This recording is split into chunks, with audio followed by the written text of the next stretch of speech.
Bonjour à toutes et à tous et bienvenue sur Beyond Yourself, le podcast. Je suis Julie Danet et les intimes m'appellent la queen du passage à l'action.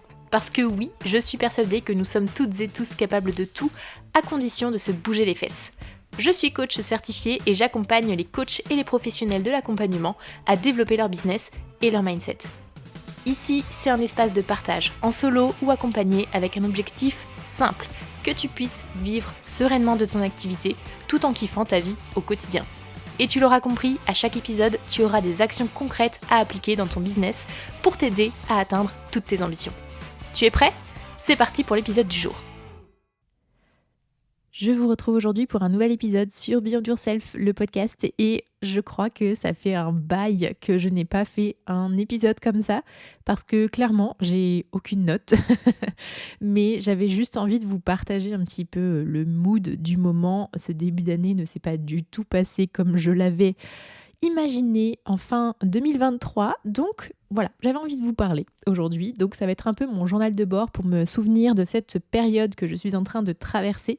Et je me suis dit aussi que peut-être ça pouvait t'aider toi à prendre du recul sur certaines situations et à te dire ok, je suis pas toute seule, tout seul dans cette phase potentielle. Il y a des solutions pour s'en sortir et voilà.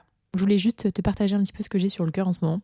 Donc, pour te dire un petit peu la situation, en 2023, waouh, il s'est passé tellement de choses. Au niveau perso, au niveau pro aussi, avec Beyond Yourself Coaching, ça a été une année vraiment incroyable. Vraiment au niveau émotionnel, ça a été du plus la majorité du temps. J'ai vécu des événements avec des proches qui étaient géniaux. J'ai voyagé énormément. Je crois que depuis que je suis partie 1 an aux États-Unis en 2015 et 2016, à cheval du coup, parce que autrement ça ferait 2 ans, mais depuis que je suis partie aux États-Unis pendant 1 an, c'était la première année où je faisais de si beaux et gros voyages et ça m'a fait un bien fou de me reconnecter à ça. C'est vrai qu'avec la période qu'on a tous connue, le Covid, les confinements, etc. Alors moi, je ne l'ai pas vécu super mal, mais par contre, la partie voyage vraiment me manquait énormément. Bref, en 2023, vraiment, je me suis reconnectée à tellement de choses, à mes proches, à mon amour du voyage. Il y a des nouvelles personnes qui sont entrées dans ma vie et qui sont venues un petit peu tout chambouler et qui sont venues tout chambouler dans le bon sens du terme parce que ça m'a permis vraiment de prendre conscience aussi de moi, ce que j'avais envie de construire, de rééquilibrer certaines choses. Moi, j'ai toujours été quelqu'un qui travaillait quand même pas mal, qui me dédiait beaucoup à ma carrière parce que c'est comme ça que je me suis construite pendant très très longtemps. Et si jamais ça fait un petit bout de temps que tu m'écoutes, tu sais que cette construction autour du professionnel a été notamment faite pendant un temps pour avoir de la reconnaissance de l'autre. Et bref, ça s'est rééquilibré en 2023. Je me suis fait coacher, j'ai créé des nouvelles choses, j'ai fait évoluer mon accompagnement phare pour me dédier vraiment sur l'accompagnement des coachs et des professionnels de l'accompagnement. Bref, vraiment, j'ai trouvé un équilibre très très chouette et ça m'a fait beaucoup de bien de vivre cette année 2023 qui, je pense, est l'une des années les plus mémorables de toute ma vie. Donc voilà, je remercie énormément 2023. Et ça a été tellement incroyable que j'ai réussi aussi à poser une vision pour mon projet Beyond Yourself Coaching et pour une plus grande vision encore que ça. Si jamais tu me suis depuis un petit bout de temps, tu sais que la vision, ça a toujours été un petit peu un sujet touchy pour moi. Mais cette année 2023, j'avais réussi à mettre en lumière quelque chose qui me tient vraiment à cœur.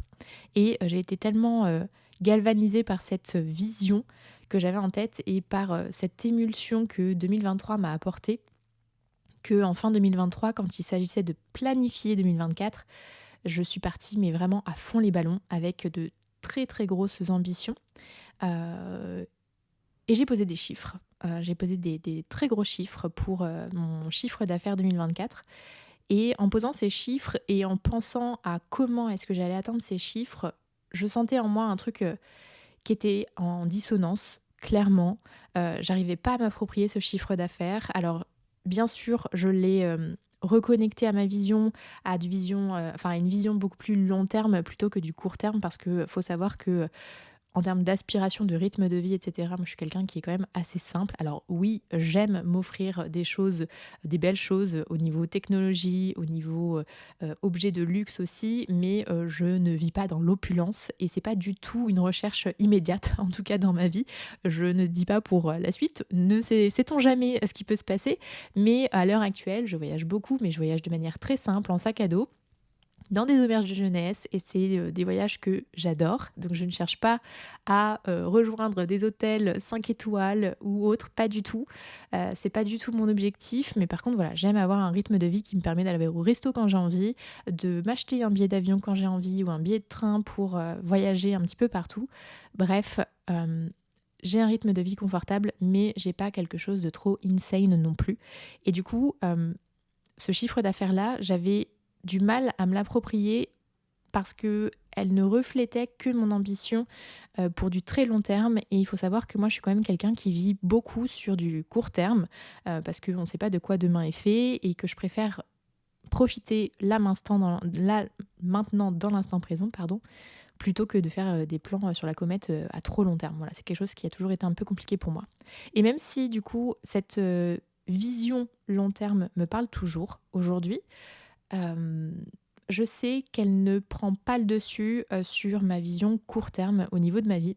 Et c'est là que j'ai commencé un peu à comprendre qu'il y avait une dissonance entre mon ambition dévorante sur une vie tout entière et mon envie de cette liberté, de cet instant présent qui pour moi est un indispensable pour avoir un bon équilibre de vie.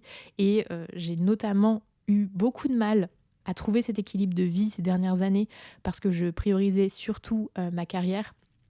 Maintenant que j'ai trouvé un équilibre un peu plus stable, un peu plus convenable pour moi en tout cas, hein, parce que chacun trouve son équilibre où il veut, je le répète sans cesse. Mais 2022 et 2023, ça m'a permis vraiment de rééquilibrer ce que j'avais envie de construire pour moi, là, maintenant, tout de suite. Et du coup, je me suis vraiment retrouvée entre le cul entre deux chaises, on peut le dire de manière très claire. Je me suis retrouvée entre la Julie très ambitieuse depuis toujours, qui a pour rêve de construire je peux utiliser le mot parce que c'est vraiment ce qui me trotte en tête depuis que je suis ado. J'ai envie de construire un empire, j'ai envie d'avoir un impact énorme sur le monde, j'ai envie de changer la vie des gens, j'ai envie de briller, j'ai envie de transmettre. Voilà, ça c'est Julie. C'est Julie que beaucoup de personnes connaissent. Et il y a une Julie que j'ai moi-même découvert ces 2-3 dernières années, on va dire, qui s'est beaucoup stabilisée en 2023, qui a été inconnue à mes yeux et aux yeux des autres, du coup, je pense aussi, pendant très très longtemps. Il faut le savoir, moi j'ai 31 ans à l'heure actuelle.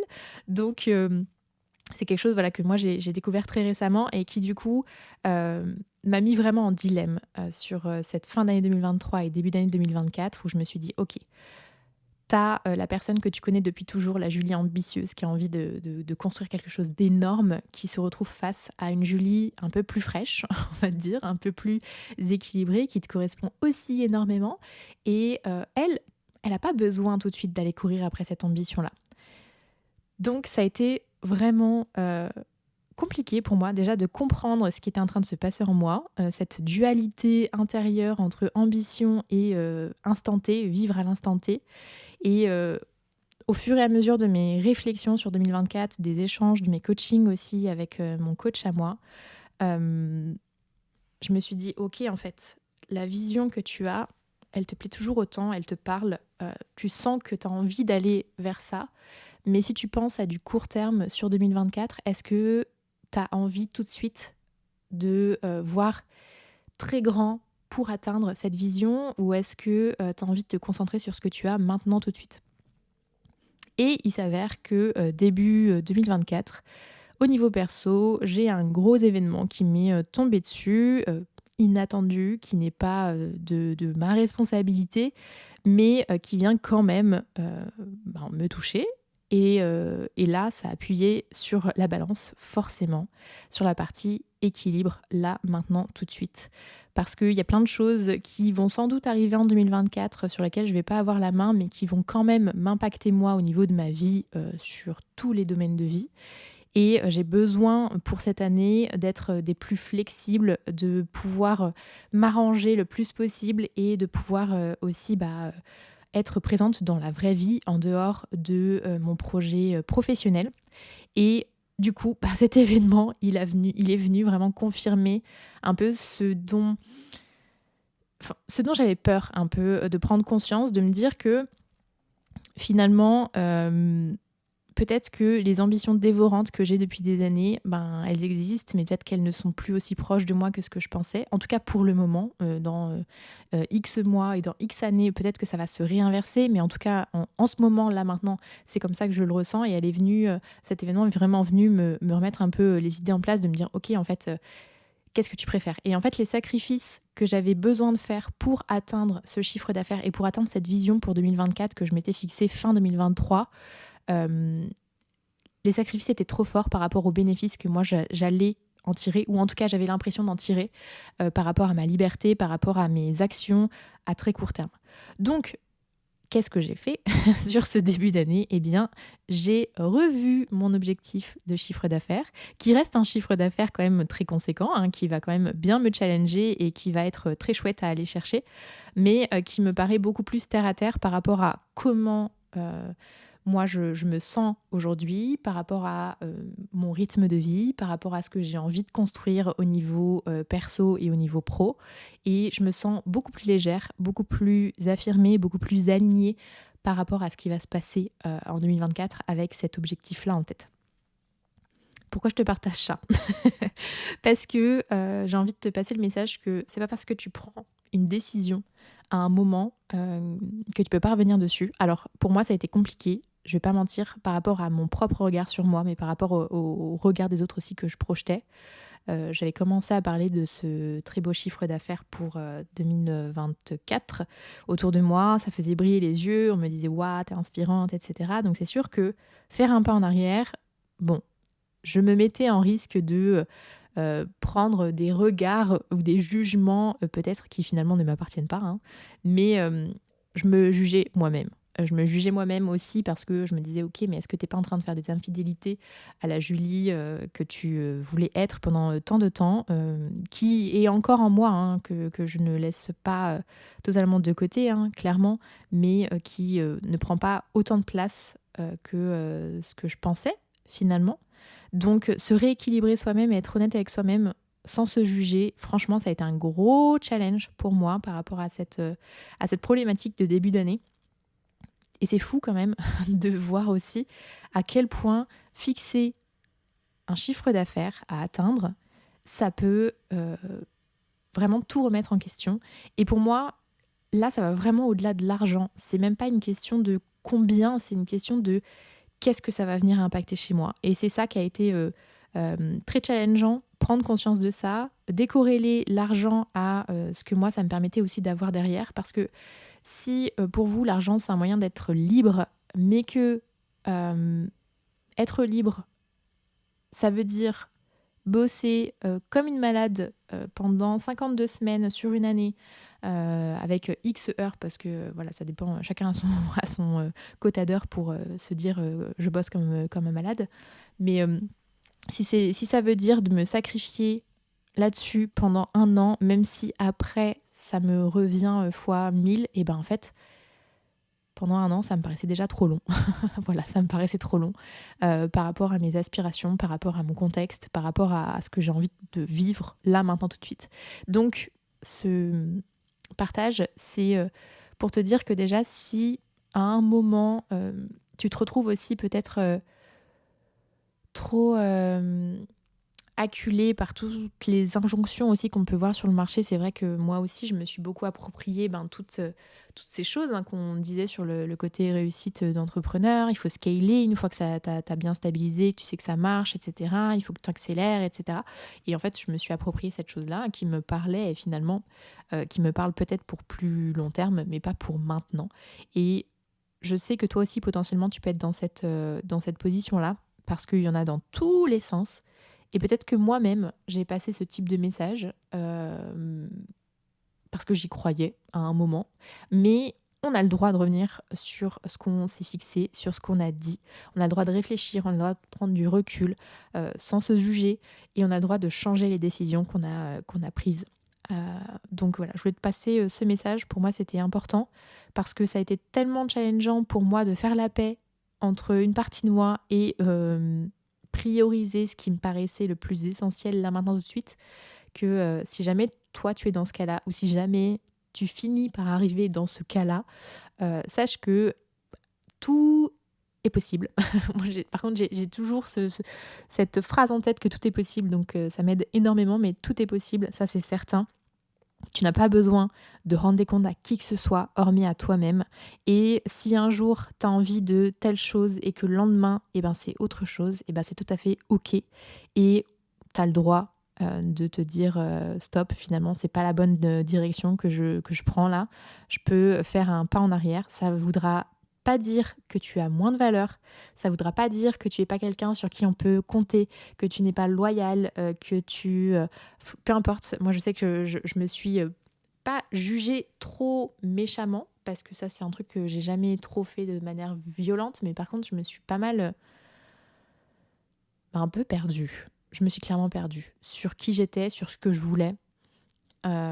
Et ça a pas été simple du tout et je me rends compte que, ce que je construis aujourd'hui, c'est vraiment là pour servir ma vie. C'est pour ça que je me suis lancée. C'est ça aussi que j'ai envie de transmettre dans tout ce que je fais. C'est pourquoi je me suis lancée de base. Donc, arrêtons de nous juger, arrêtons d'être trop durs avec nous-mêmes par rapport à nos objectifs, par rapport à ce qu'on a envie d'atteindre. Alors, ça change pas que je continuerai quand même d'aller challenger toutes les personnes qui me diront j'ai envie de faire un chiffre d'affaires de 15 000 euros pour ma première année. Non, voyez plus grand, voyez plus loin, faites-vous plaisir quand même. Mais si jamais tu n'as pas des ambitions pour aller taper le demi-million sur ta deuxième année de d'entrepreneuriat ou ta première année ou peu importe, ben, c'est OK. T'as pas besoin d'avoir un business à 6 chiffres absolument pour être heureux dans ce que tu fais. Heu et je trouve que le message, il est pas assez fort de ce côté-là sur le marché, de l'accompagnement. Donc faisons la paix avec tout ça, faisons la paix avec nos ambitions, faisons la paix avec nos aspirations et si toi aussi tu te retrouves dans cette situation, pense à bien mettre, en face de toi ce que tu as à sacrifier, hem, dans les 2 sens. C'est-à-dire que là, moi, je me suis posé la question: «Qu'est-ce que je sacrifie si je vais dans cette ambition dévorante et qu'est-ce que je sacrifie, sur, mon rythme de vie actuel?» pour savoir quel choix je fais. Voilà, c'est vraiment le truc, moi, qui m'a aidé à, trouver le bon équilibre et finalement, ben, la partie, sacrifice sur ce que j'ai envie de construire là, maintenant, tout de suite, était trop grande par rapport à une vision très long terme qui, je ne sais pas si un jour elle existera, tout simplement parce que je ne sais pas si demain je serai encore là. Voilà et du coup, j'ai privilégié la vie là, maintenant, tout de suite, à un instant T, plutôt que la vie potentielle dans 10, 15 ans, sachant qu'en plus, il faut arrêter avec, cette vision, qui reste toujours la même. Pour beaucoup de personnes, on n'a pas une seule vision et elle bouge énormément et pour moi, la vision que j'ai actuellement, elle était pas assez forte, pas assez drivante pour que je me dise: «Tu sacrifies beaucoup de choses pour ta vie maintenant, tout de suite, pour la faire plus tard». Voilà, moi, c'est un concept, j'ai beaucoup de mal à m'approprier ça. J'admire, hein, les personnes qui arrivent à se dire: «Ouais, dans 3 à 5 ans, j'aurai, construit ça, ça, ça». Enfin, j'admire. Non, parce que ça me parle pas du tout. Ça me parle pas du tout. Je suis tellement dans le, «vis maintenant» que, voilà, c'était compliqué, en tout cas pour moi, de me projeter là-dessus aujourd'hui. Bref, j'ai parlé beaucoup pour peut-être tourner un petit peu en rond. J'espère que mon message a été plus ou moins clair. C'est un message du cœur, vraiment. J'ai voulu te partager ça pour garder aussi moi une trace, pour me réécouter peut-être dans X temps. Si jamais ça te parle, que tu as envie d'échanger, que tu es dans la même situation, écris-moi. Voilà, c'est toujours mieux d'en discuter. Moi, je sais que j'en ai beaucoup discuté avec certains proches et avec mon coach pour aussi m'aider à sous-peser. Alors pas à prendre des décisions parce que c'est pas eux qui ont pris les décisions au final, hein, mais en parler, ça peut aider à faire avancer ses réflexions. Et moi, clairement, d'en parler un peu à droite, à gauche, ça m'a aidé à rebalancer un petit peu tout ça pour savoir comment j'allais avancer, enfin comment, qui est-ce que je voulais être pour savoir comment et quoi faire par la suite. Voilà, je te souhaite une très bonne journée après ça, ou une soirée ou une nuit, peu importe le moment où tu m'écoutes. Je serais ravie vraiment d'avoir ton retour sur le sujet. Donc écris-moi sur Instagram ou sur LinkedIn. Et si jamais l'épisode t'a plu et que tu veux soutenir le podcast, tu peux toujours me laisser 5 étoiles sur Apple Podcast et ou Spotify. Je te dis à très vite pour un nouvel épisode. Ciao!